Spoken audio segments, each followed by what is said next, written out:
Hi, this is Justin Ball with HammerHead Showers, and today I'm going to show you how to loosen up the tension in your shower holder. So whether you bought this as a replacement part or it came with your shower head set, it's a very easy step to decrease the tension. First thing I will say is this is not meant to really adjust in your hand, so don't be disheartened if it's kind of stiff just playing around with it. Go ahead and install it first.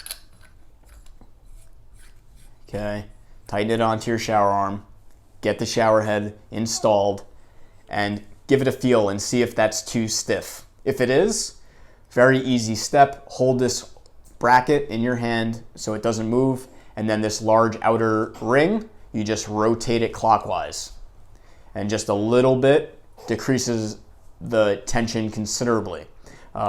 So find the perfect tension for you. If you loosen it up too much, just go ahead and tighten it, rotate this nut counterclockwise, and that'll increase the tension.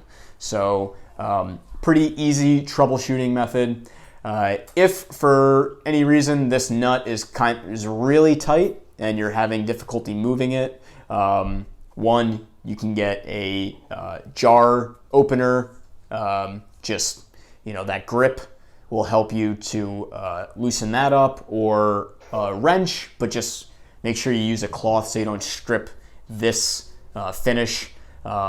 So definitely protect the finish if you're using any sort of wrench, but you should be able to back that off and find the tension for you. And if you have any questions whatsoever, reach out to us, and we're here for you with our lifetime warranty and excellent customer support. Thanks for your business.